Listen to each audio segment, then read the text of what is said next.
Just Stats, Reggie Johnson, Eugene Morgan, coming to you from the lovely city of Atlanta, Georgia. Eugene, we are back here, coming off of a little bit of a hiatus, a little bit of a vacation, back right for the heart of the NFL season, as well as the start of the basketball season, playoff baseball. Great time of the year for sports and sports fans. Now, the Brock Purdy situation here, this is brought up by, this is like actually a New York Times article, and this is in a tweet that you actually sent to me. And let's bring that tweet up here. Just kind of just shows you the graphic that you kind of sent to me, and let's go full screen on that for the people here. Now, this is interesting, right? You look at something like this, and you say, well, there's so many excuses I feel like you're going to have for why a Brock Purdy might be in the same class as a Joe Burrow, but not get the credit. So for one, where they were drafted and the fact that Joe Burrow had the college success that he had, right? So the college success that Joe Burrow had is going to put him in a little bit of a separation of class of a player like Brock Purdy, who was drafted very last of the draft versus a guy who's drafted one. You know, you go one and this guy's drafted last. Kind of like the Trevor Lawrence kind of situation you have going on right now. Right. You look at the fact that Brock Purdy and the weapons that he has on his team is going to be a discrediting situation because a lot of people are going to say, well, look at all the guys he's throwing to, while they discount the fact that T. Higgins and Jamar Chase are on the Bengals. They're not slouches, you know. But because Purdy plays with Deebo Samuel, George Kittle, McCaffrey, and Ayuk, when Ayuk decides to actually show up for games, that's a whole nother subject. Then he's discredited. And I feel like another thing that's discrediting Brock Purdy is the Kyle Shanahan situation. People are going to feel like no matter who he plays with, even though people forget that Brock Purdy didn't start off as a starting quarterback in San Francisco. You know, there's a guy named Trey Lance they had there. They had a couple guys that Jimmy G was there, right? There's a couple guys that was there preceding Brock Purdy. And Brock Purdy just takes them to the Super Bowl. I see why these things would discredit Brock Purdy to a certain degree, but the numbers are the numbers. And we start to look at the statistics here for the podcast audience who cannot see. A 19-13 record, a 20-7 record for Brock Purdy, a 68.4% completion percentage for Joe Burrow, a 68% completion percentage for Brock Purdy. This is 22-24 stat comparison, by the way. 8,362 passing yards for Joe Burrow, 72-83 for Brock Purdy. I think Brock was injured, but I also think Burrow was injured in there too. We have to kind of break those down. 68 touchdowns for Joe Burrow, 56 touchdowns for Brock Purdy, 20 interceptions for Joe Burrow, 19 interceptions for Brock Purdy. 99.4 on the passer rating for Joe Burrow, 108.9 on the passer rating for Brock Purdy. Kind of tipping his scales there. And then you do see a little bit of a difference in games because it's about a 5-game differential. If you look at just the record, if you add the 19 and 13 up for Joe Burrow, that's 32 games played to Brock Purdy's 27 games played. It's about 5 games more for Joe Burrow there. Right. What are your thoughts here on the total, I guess, thought pattern here that these two are more comparable than given credit for, and for kind of the future direction of the two? Like, are they headed on a collision course of being a little bit more of the same type of player, or is this just conversation and Burrow's going to separate at some point? I mean, I think at the beginning of the year, I was like, I like Brock, but I was like, I wasn't ready to like give him his accolades. But why not? Why weren't you ready? What was it for you? I didn't. I mean, I was seeing what everybody else was seeing. Well, I think you outlined it perfectly. The weapons and all this, but I think everything but the guy, right? Everything but the guy. Everything but the guy. But he just keeps doing it, right? Especially this year, right? He's lost his number one weapon. And he's like, what is he? I think he's like one of the top rated quarterbacks in the NFL. Like, you lose your number one weapon and you're like I'm looking at it right now, 65% completion percentage, you know? So, I mean, I've ran out of excuses at this point, you know? Don't me wrong. Burrow he's got the arm. He's got the he's got all those things. But Purdy has the same thing too. The only thing Purdy doesn't have is obviously he doesn't have the arms, but he has all the intangibles, right? That you want. I mean, I was hesitant to put him on that, but I mean, look, like you said, didn't have Ayuk. I mean, he got Ayuk he came back, but if you don't have the guy during training camp, it's a little different. I mean, we know Debo's going to be in a lineup, and we know Kittle's going to be in that lineup, but he still puts up numbers. I mean, how many of us had Ayuk on our team and going, oh, please don't know that be Jennings he's throwing to. Please, it's Jennings he's throwing to again, and he just absolutely killing my fantasy hopes, killing fantasy, right? So I think we just got to stop with the excuses and realize he's a top level quarterback. And here's the thing: they're going to have to pay him this coming year, and now they're going to have to make some massive decisions because again they've gave all this money to Ayuk, to Samuel, to McCaffrey, and I think Kittle's contract is up. They have defensive, so this is kind of like a make or break year because you got your guy. You try to get Jimmy, like you said, Jimmy G, Trey Lance. Those aren't your guys. This is your guy. So now you got to pay your quarterback, and so that's going to come with some compromising positions on other players, and unfortunately, this is kind of your window to go for it now. I agree. Let's look at that money here real quick. So if we look at Brock Purdy's contract with just a quick Google search here, Purdy's original contract as the final overall pick of the 22 draft was a 4-year deal worth a total of $3.7 million. 41st highest paid player on the 49ers, not even in the league, on the 49ers. No, we look at the 49ers. Aren't there only 53 men teams, right? There's only 53. So out of the 53, he's 41st. He's 41st. There's only 12 guys making less money on the team than Brock Purdy is making. Now, let's juxtapose that with Joe Burrow's contract. Well, also another quick Google search here. And we are at a 5-year $275. Mm-hmm. A 5-year $275, right? The taxes on his year is more than his. So the taxes on one of these years for Joe Burrow is more than the entirety of Brock Purdy's contract. So Brock Purdy's entire contract is not worth even what the taxes are on 1 year of Joe Burrow's contract. Right. A 5-year $275 for Joe Burrow. Giving him $48 million in base in the last year, that could turn out to be a bargain the way these quarterback contracts are looking these days. Exactly. But with a significant difference from what Brock's making, and as you saw with the stats, that's not a significant. That's about that contract's almost 100 times what Brock Purdy's contract is. Exactly. But he's not 100 times a quarterback. It's when you're looking at it, it's closer than we think here. What are your thoughts here on the money, man? Is Brock looking at this $50 million? Are we looking at $50 million a year for Brock? I mean, if you look, I know we like to compare resumes, but I mean, they both kind of done the same thing, right? They both gone Super Bowls. Unfortunately, they both lost. But they both been there. They've both been there. You're right. They've both been there. And I mean, again, 49ers playoff, the run last year was a little shaky, but they still got there. I mean, here's you have a guy in the building. You got to pay him, and I mean, it's gonna be. I don't think he's gonna get like the Dak money, but I wouldn't be surprised if he got. I mean, I know I said this before. I was like, I wouldn't pay him that, but at this point, I mean, if you watch him, I mean, he's not the reason that they're 3-3. I mean, there's been some defensive issues with that team, and they've just been not being able to like just close the deal. But it's not been him.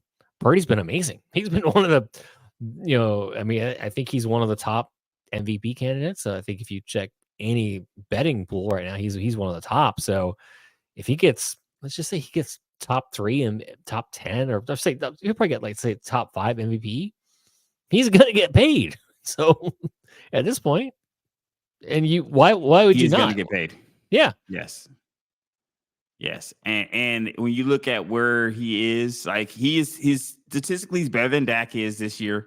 Mm-hmm. He was right there close to him last year. I'm looking at the Dak's 4,500 yards for Dak last year, 4,280 for Purdy last year. Dak has an 85 rating this year. Purdy's got a 100 rating this year. You could argue there's a legitimate argument for Brock Purdy to be paid at least what Dak was paid. Yeah. And you could argue that he's on par with his Joe Burrow money. Like Joe Burrow's going to make about 40, 50 a year, right? $40 to $50 million a year. And that's what Daniel Jones is making on the lower end of that. I think Daniel Jones is on the $40 million a year. Right. How do you say that Brock Purdy's not worth $40 million a year when his stats are comparable or even more? When his stats are more or better in some places and definitely comparable to all these guys.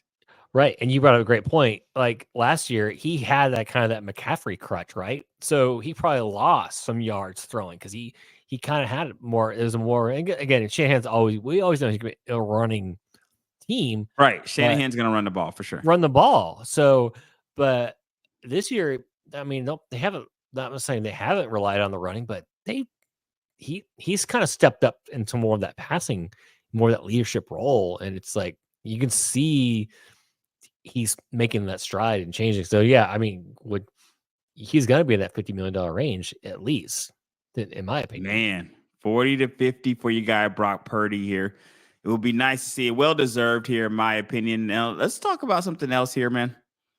Let's talk about your boy Devante Adams here. Now, for people from a fantasy standpoint, rejoice, ladies and gentlemen. If you're a fantasy guy and your quarterback just went from Aiden O'Connell and Gardner Minshew to Aaron Rodgers, you got an upgrade here from a fantasy standpoint. You got an upgrade at your quarterback position. Let's see what they traded for him, because let's see. Las Vegas Raiders received a 2025 conditional third-round draft pick in the trade. The pick could improve to a second-round selection. Okay, so conditional third-round pick that could improve to a second-round selection. I just like this trade because I felt like the Raiders aren't going anywhere. And, the problem is, too, now is that they're really not going anywhere. Like, I don't – the depressing part, if you're a Raiders fan, is when something like this happens to your team, it's just so hard to say that you got better. Yeah. It's hard. Yeah. It's hard to come out and say, man, now that we got Adams out of here, now things are really going to start working out for us here in Las Vegas. And it oftentimes means the opposite. It means you've gotten rid of Josh Jacobs. You've gotten rid of Devante Adams. You drafted Brock Bowers. I think it's a decent draft pick for you. Yeah. Still got Max Crosby. You signed Wilkins there. This team is not going to do anything. Like you're going to need, you need a court. You're missing such glaring holes at such important skill positions that it's hard to see the Raiders making a move anyway this year. So I guess in that regard, it's good to see a player go to a team that at least on paper looks like it's got a better shot. At least you got some guys there in some skill positions there in the Jets. What are your initial thoughts on it? And I mean, it made the most sense. We kind of knew once the quote unquote hamstring injury happened, we kind of knew where this was heading. That like a hamstring / I just don't want to play for you guys, so I'm going to sit this out. Exactly. You guys figured out I'm not playing. Again, we love our Gardner Minshew quarterbacks, right? We love those types of guys. We root for those guys, but at the end of the day, we know those aren't starting quarterbacks. Those aren't going to win you in the playoffs. Will they win you a couple of games when your starter's out? Absolutely. Yeah, for sure. Are they fun on social media? Do you like to follow them and just have fun and say Minshew magic? Absolutely. But neither one of those guys are going to be your stars long term. And so like you said, you've got to just start emptying here, and it makes the most sense. And I think it's all performance based. So he's going to be back with his quarterback. He should be able to make that incentive. So for even if it's a third round, I mean the Raiders should be able to get that. Adams should be able to get to the stats to make that a comparable second round pick. And like I said, I've heard Crosby's names now getting mixed for. Man, is it dumpster fire time? Is it liquidation time? I've heard the rumors. I mean, again, this early in the season, huh? What are we like 5-6 games into the season? Now it's already time to blow this thing up. I mean, if you're one of the worst, if you're one of the worst teams, I mean, if you're in that team Vegas and you're in that Patriot zone, I mean, and the sad part is though they should have done it a year earlier because there's good quarterbacks, but it's more of a reach quarterbacks versus you kind of had some really legitimate quarterbacks in this past draft, so you got a few to pick from, but it's like, wow, you're really gonna have to reach. And let's just face it, the Raiders and draft picks and reaching, again, that was on Gruden's watch, hasn't been the best few years.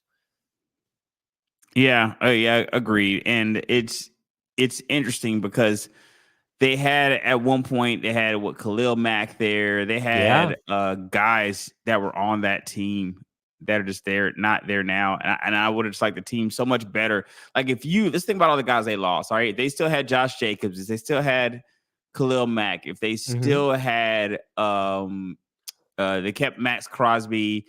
Even I'll take Derek Carr over the guys you got there now. If you had Derek Carr still there, Devante Adams still there, you start to look at a team that you say, okay, well, maybe guys, you can look at that and say, well, at least that's a team that you can think is going to try to win some games versus what is there now, right? You got Zamir White at the running back position. Has not been great. You have Minshew, and then you had Aiden O'Connell, which I think Aiden O'Connell's been playing because I think Minshew may be hurt. Brock Bowers looks pretty good for you, but it's hard to have a tight end led team. Yeah, you know what I mean.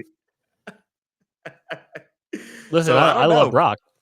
I do too, man. I do too, and maybe he could be the Raiders' savior. Maybe he could be the savior, man. Now, looking at it for the Jets side, I actually think so.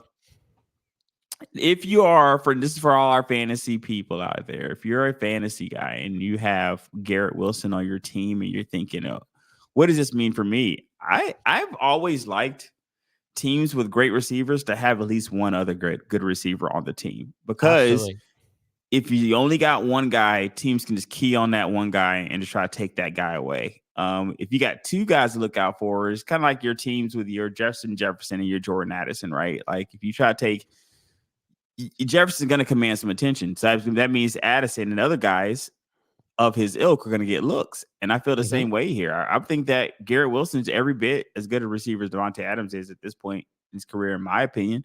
So I think you got a 1-1A out there. I think that the biggest difference is Devante Adams has so much proven track record, so many touchdowns already caught and everything. I think he's right around 100 or so, or a little bit less than that. Then that's the pedigree that he brings. He's going to bring that. He's already got chemistry with Aaron Rodgers, so he's going to bring that to the team.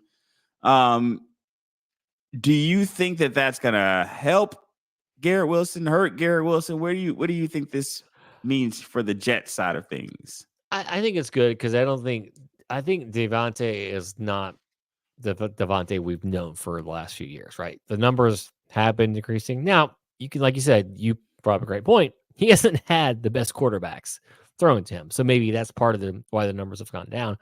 But I like I said, I think it's a great fit. Look at Godwin and Evans in Tampa Bay; those guys can coexist. Yes, absolutely. I think I think it's a great point. I think they'll look at it and they'll find a way to coexist and just want to win, because that's the thing. This franchise, that's what they desperately need. Just get to the playoffs. Get to the playoffs they're this city, this franchise. That's all they want. They don't. I mean, yes, they want a Super Bowl, but they just want to go to a playoff game. And if these two guys can do that, then, and if Rodgers can lead them, they'll parade just in that honor, you know. That's hilarious. And maybe that's true. Maybe this is the thing that helps the Jets kind of get over the hump. I wasn't a huge fan of the Saleh firing. I think I'm very consistent with this on this show, like, and on any show I'm on, as I don't like, whether it's basketball, baseball. I don't see it as much in baseball, but definitely in basketball and football. You see coaches getting fired during the year, and I just think that just only crappy teams do it. Like, now, of course, I know that your team is crappy because you're firing your coach. So I'm aware of that. Of course your team is crappy because you're firing a coach. You don't fire a coach for a good team, of course. But there's just something about certain teams, where there's what just happened to Saleh or what's been happening in Carolina, that just makes me say, well, these teams are just dumpster fires, like of a franchise. You don't see your better organizations and your better franchises do stuff like this. Even when I wanted to get rid of the coach, I wasn't clamoring for him to be gone in a week 1, 2, 3, 4, or 5, 6. I wasn't clamoring to have the guy fired in the first half of the year, and I didn't like the coach at all. But I do think that it's indicative of a stable organization. Stable organizations don't do stuff like that. They just seem impulsive. To me, Saleh was 2-3 with this Jets team that just got back Aaron Rodgers. Aaron Rodgers was gone all the year last year, so he can't even just. Zach Wilson's barely startable quarterback. He's not even a starting quarterback now. So obviously, it's not like Zach Wilson went somewhere else and was tearing it up. Then I could see maybe of that being a little bit of an indictment of Saleh and what he's done. But I do think things like this are kind of unfair. Like you have now where you got a player of Devante Adams caliber coming to the team, and then a new coach gets credit for, how turning the team around and stuff like that. And you didn't have a guy like Devante Adams on your team before. So maybe for them, this turns out to be a good move. Right. It's hard to say that you add a player of Devante Adams' stature and it's a bad move. It just seems like unless the guy's injured, because I think he was injured. We'll see. These injuries tend to miraculously heal when these players get new teams. Absolutely. I think that's what you're gonna see. You're gonna see the D on your fantasy football, and then you're gonna see H all of a sudden he's healthy. That's my prediction. Going straight to healthy, man. Well, let's do this. Let's go to our last trade that we're gonna talk about here. And this one was interesting. This one took me by surprise here, because I'm like, another thing. If you were for fantasy guys here, this is all rejoice time for fantasy guys, for both of these really teams. So if you go from Devante Adams situation where you have Gardner Minshew and Aiden O'Connell, and I'll probably say Aiden O'Connell because I don't even know how many games Gardner Minshew's even played. So we'll say Aiden O'Connell. You go from Aiden O'Connell to Aaron Rodgers for Devante Adams, right? For Amari Cooper, you're going to go from Deshaun Watson to Josh Allen. Rejoice, Amari Cooper owners and Amari Cooper fans, right? I mean, he's a Bama guy, man. I like Cooper, man. I'm a big Cooper fan out here. I'm glad to see the guy go to a team where the quarterback might be able to actually get you the ball.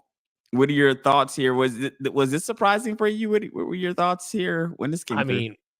No, because it's scary to say we're grouping Deshaun Watson into that same field of bad quarterbacks, right? You just grouped Aiden O'Connell, right? Right. You just grouped him in to Minshew, and you just grouped him into that. And 4 years ago, someone would have blasted blasphemy, right? To even mention them in the same conversation. You're correct. He's been one of the worst quarterbacks, and and you can see it. It seems like it's obviously the coach is not. The coach is like, I feel like he's getting orders from the GM and owners, right? The ownership of playing Deshaun, because that's the only reason why you're not playing Winston, because the team has literally quit. Should have kept Flacco, man. Right. Shouldn't have let Flacco walk out of there like that. Not let Flacco walk out of there. But you know what? Maybe you felt like you owed Flacco a starting job. I get where some of these teams get put in positions, because sometimes guys are like, well, you should have kept this guy. If you know you're not going to start him, and another team is going to give him a starter job, I do think that some teams will give a nod to the guy, right? Like, okay, I know that you're going to get an opportunity here that's just not available here for you, you know?